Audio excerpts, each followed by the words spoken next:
Hello students, good morning to all of you. Welcome to my channel Ritu NCERT classes. Friends, आज हम लोग trick से Krebs cycle को देखने वाले हैं कि क्रेब साइकिल को हम लोग आसान तरीके से कैसे बनाते हैं, इसमें कौन से इंपॉर्टेंट एंजाइम्स होते हैं, क्रेब साइकिल कहाँ पर होती है, कितने स्टेप होते हैं। आज हम लोग इन सबको देखने वाले हैं। ठीक, तो आइए शुरू करते हैं। तो सबसे पहले हम लोग ये जान लेते हैं कि क्रेब साइकिल की लोकेशन क्या होती है। क्रेब साइकिल होती कहाँ है, मतलब चलती कहाँ पर है। तो ये चलती है माइटोकॉन्ड्रिया के मैट्रिक्स में। क्रेब साइकिल कहाँ पर चलती है? माइटोकॉन्ड्रिया के मैट्रिक्स में ये चलती है। इसके बाद में इसमें टोटल स्टेप कितने होते हैं? क्रेब साइकिल में टोटल स्टेप होते हैं 8। कितने? 8 स्टेप होते हैं। और इसमें कितने टोटल एंजाइम कितने काम करते हैं? 8 एंजाइम काम करते हैं। पर सारे एंजाइम से क्या होते हैं कि इंपॉर्टेंट नहीं होते, केवल कुछ ही एंजाइम्स होते हैं जो इंपॉर्टेंट होते हैं, और हम लोग केवल इंपॉर्टेंट एंजाइम्स को ही पढ़ने वाले हैं। और इसमें क्या होता है कि 2 मुख्य एंजाइम होते हैं जो मेन होते हैं एंजाइम क्रेब साइकिल में।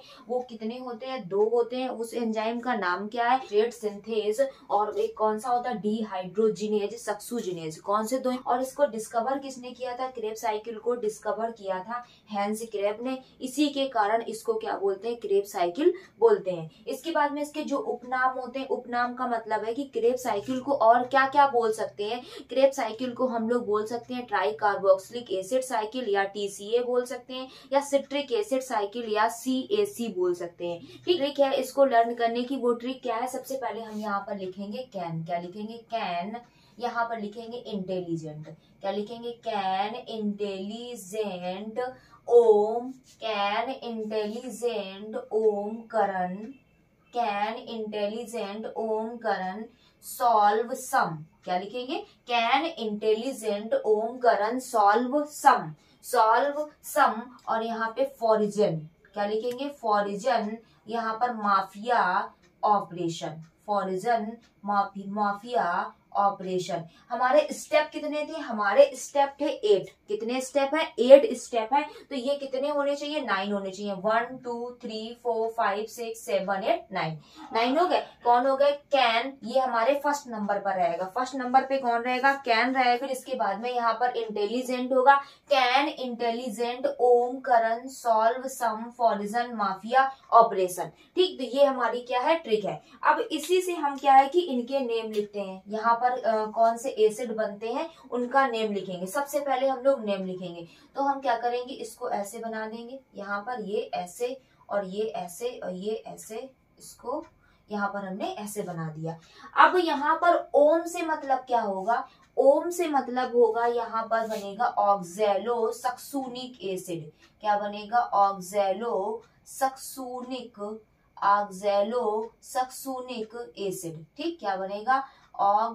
Oxalo succinic acid. ठीक, यहाँ पर क्या बनेगा? यहाँ पर बनेगा alpha keto glutaric acid. Alpha keto glutaric acid. ठीक, क्या बनेगा? Alpha keto glutaric acid. और यहाँ पर S से क्या बनेगा? S से बनेगा सक्सूनिल को एंजाइम A। क्या बनेगा? सक्सूनिल को एंजाइम A। ठीक, सक्सूनिल को एंजाइम A। अब यहाँ पर क्या बनेगा? यहाँ पर बनेगा जो हमने यहाँ पर सक्सूनिक एसिड लिखा था, केवल इसको उठा के यहाँ पर लिख देंगे। क्या लिख देंगे? एसिड लिखा है, इसका सक्सूनिक एसिड उठा के यहाँ पर लिख देंगे। क्या लिख देंगे? सक्सूनिक एसिड। यहाँ पर हमने लिख दिया सक्सूनिक एसिड। ठीक, अब इसके बाद में फॉरिजन से क्या हो जाएगा? यहाँ पर हो जाएगा फ्यूमेरिक एसिड। क्या हो जाएगा? Fumaric acid. ठीक, फ्यूमेरिक एसिड। यहाँ पर कौन हो जाएगा? यहाँ पर हमारा हो जाएगा मैलिक एसिड। कौन हो जाएगा? मैलिक, क्योंकि माफिया लिखा है, माफिया का हमने M ले लिया। M से मैलिक एसिड, F से फ्यूमेरिक एसिड। और यहाँ पर ऑपरेशन से यहाँ पर क्या हो जाएगा? ऑपरेशन से यहाँ पर हो जाएगा ऑक्सैलो एसिटिक एसिड, OAA। क्या हो जाएगा? Oxalo acetic acid. लास्ट को पूरा लिख देते हैं, oxalo acetic acid. Oxalo acetic acid. ठीक, ऑक्सैलो एसिटिक एसिड।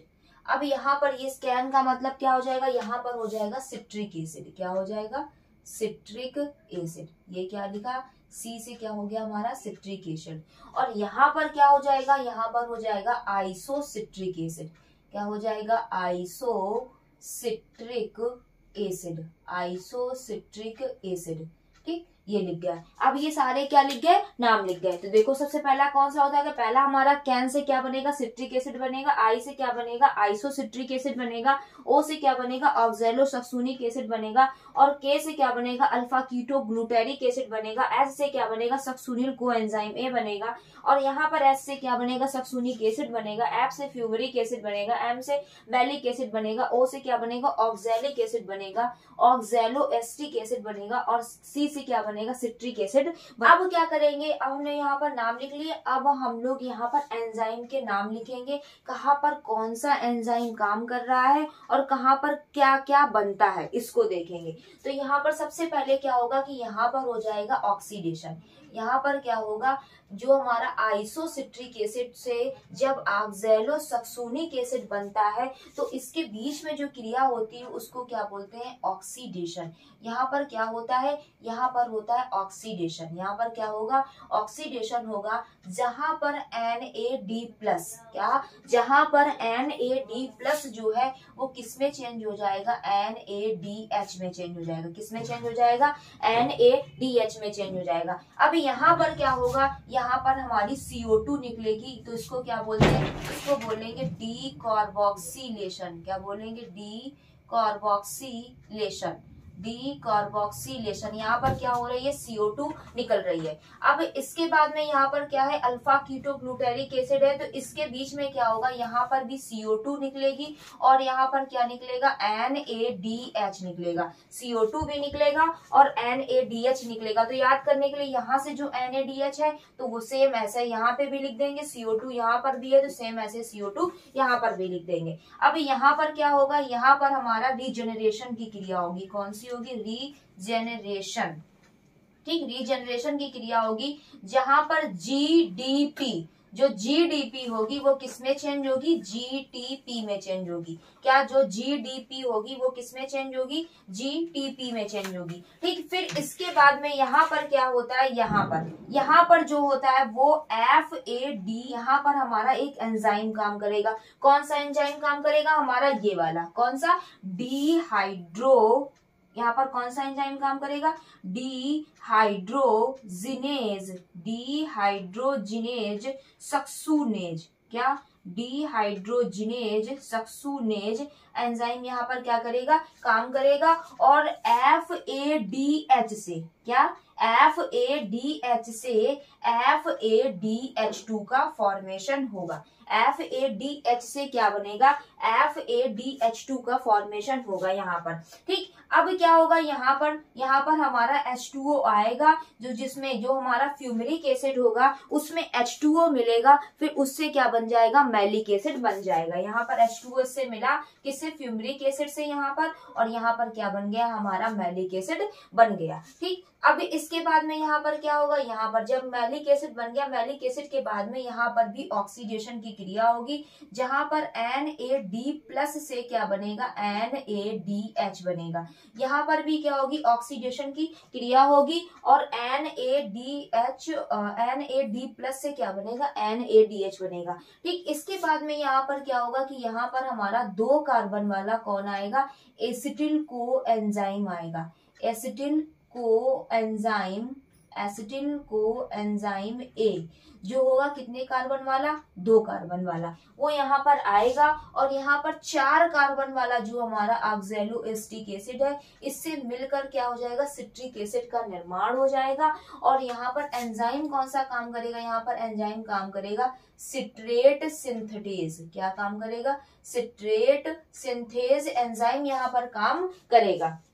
ठीक, मतलब यहाँ पर क्या है कि 2 कार्बन वाला एसिटिल कोएंजाइम और 4 कार्बन वाला जो हमारा ऑक्सैलो एस्टिक एसिड है, ये 4 कार्बन का होता है ऑक्सैलो एस्टिक एसिड, ये दोनों मिलकर सिट्रिक एसिड का फॉर्मेशन करेंगे। किसका फॉर्मेशन करेंगे, सिट्रिक एसिड का फॉर्मेशन करेंगे। और यहाँ पर कौन सा एंजाइम काम करेगा, वो सिट्रेट सिंथेज एंजाइम यहाँ पर काम करेगा, तब जाके यहाँ पर सिट्रिक एसिड का फॉर्मेशन होगा। इसी के कारण क्या होता है कि जो क्रेब्स साइकिल होती है इसको सिट्रिक एसिड साइकिल कहते हैं। ठीक, तो जो हमारा सिट्रिक एसिड बनेगा, हमारा जो ये ये बना हुआ है ये कितने कार्बन का होगा, ये हमारे 6 कार्बन का होगा। ये कितने कार्बन का होगा, 6 कार्बन का होगा। और जो आइसोसिट्रिक एसिड, और यहाँ पर कौन सी क्रिया होगी, यहाँ पर हो जाएगी आइसोमेराइजेशन।